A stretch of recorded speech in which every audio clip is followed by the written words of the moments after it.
Somos News, somos Latinoamérica, donde está la noticia. Allí nosotros nos vamos directamente hasta Ecuador. Allí nos llama nuestro compañero César García Vélez y todo para hablar de las implicaciones de la investidura de Donald Trump como presidente de los Estados Unidos. César, contigo.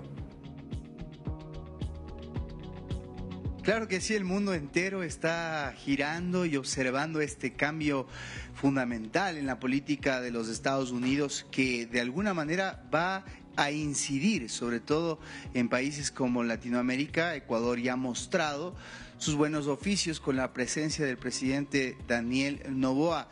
Pero en materia comercial, ¿qué puede acarrear esta asunción de Donald Trump? Está Felipe Rivadeneira conmigo, presidente de FedExport. Lo vamos a dialogar. Gracias, Felipe, por esta gentil entrevista. Bueno, el Ecuador tiene temas pendientes, muchos, porque, por ejemplo, Colombia y Perú tienen un tratado de libre comercio. El Ecuador no ha logrado concretar eso. Sin embargo, tiene en Estados Unidos como el principal aliado comercial. ¿Qué se avisora con lo que está pasando y la asunción de Trump?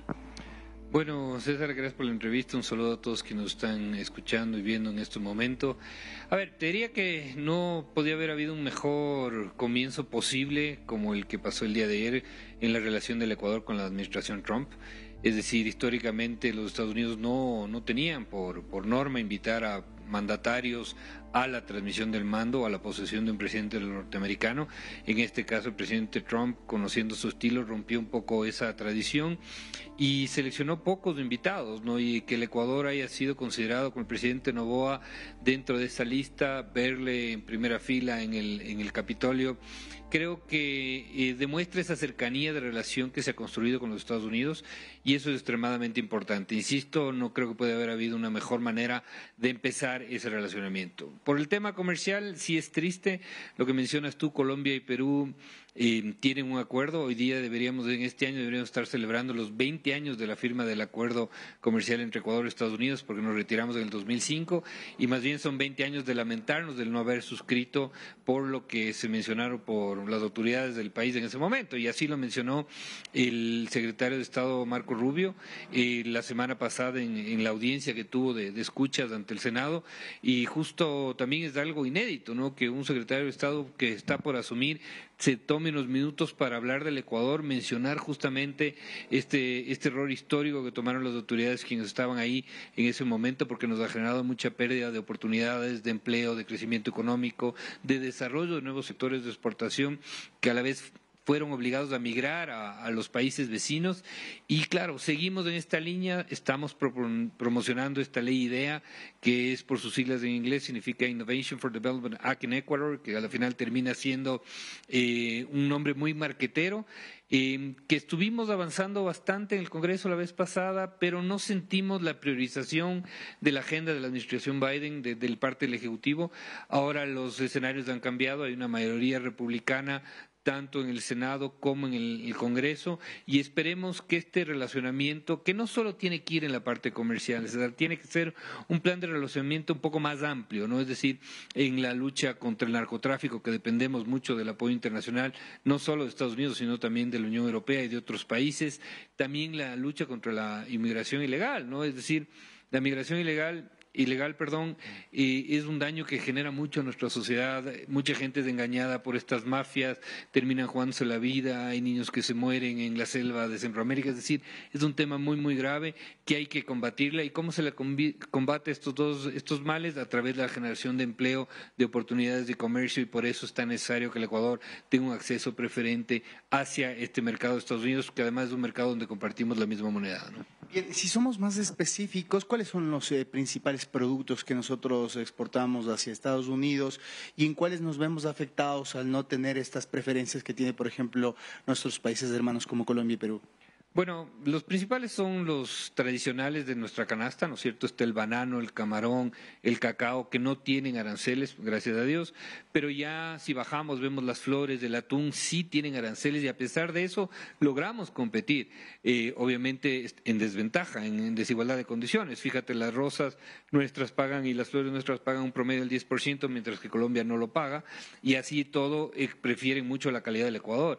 En el caso del atún pagamos un arancel de hasta el 35%, 25%. Es realmente enorme ese arancel, y hay algunos productos como por ejemplo el atún en pouch que no podemos mandarlo a Estados Unidos, el atún en lata de alguna manera tratamos, pero también es muy complicado, y de ahí te diría toda la canasta de productos agroindustriales.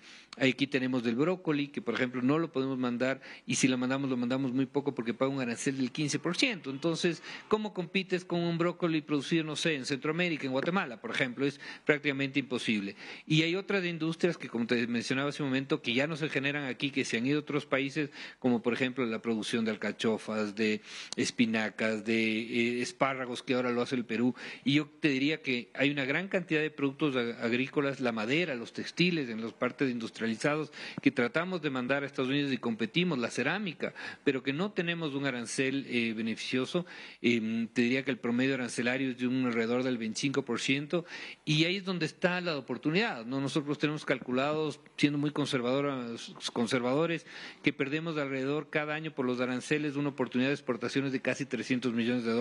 Pero insisto, es muy conservador. Yo creo que si tuviéramos ese acceso preferente, se crearían nuevos sectores de exportación. Estados Unidos es nuestro principal destino de exportaciones, es nuestro principal socio comercial, es nuestro segundo destino de exportaciones no petroleras, donde este año 2024 cerramos con más de $4.000 millones en exportaciones. Una última pregunta. ¿Hay expectativa del sector de exportadores sobre lo que está pasando acá en el Ecuador? Estamos en medio de un proceso electoral.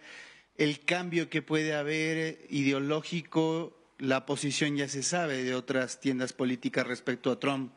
¿Esto podría alterar los planes? ¿Esto que comienza bien, que tú has dicho, podría terminar mal si hay un cambio? Sí, esperemos que no lo haya, ¿no? Es decir, yo creo que justamente una de las alternativas que está en la papeleta de votación fue aquella que nos retiró de la negociación en el 2005, y obviamente esperemos que esa alternativa no vuelva a triunfar, porque es aquella que nos retiró de ese mercado y la que ha generado tanta pobreza y tanto costo de oportunidad y tantos empleos perdidos en el desarrollo de la negociación y del comercio con Estados Unidos. Fíjate tú, ahora estamos celebrando este gran inicio, porque el Ecuador es un país pequeño dentro de la economía y la geopolítica mundial, y estar ante una potencia tan grande presentes junto con otros países como la Argentina, y creo que nos debe llenar de satisfacción y orgullo, y que marca una pauta importante para un futuro. Esperemos que no haya un cambio tan trascendental en la parte ideológica, y la decisión que tomemos los ecuatorianos en las elecciones nos permita seguir avanzando en la conquista de este mercado, porque solamente nos generará más trabajo, más empleo, más exportaciones, más fortalecimiento de la institución y mayor democracia, y por lo tanto un mejor futuro para el Ecuador. Muy agradecido, gracias Felipe Rivadeneira, presidente de FedExport. Andy, regresamos contigo a estudios. Gracias, compañero, por estas precisiones y el contacto. Seguiremos en un ratito con más noticias del Ecuador.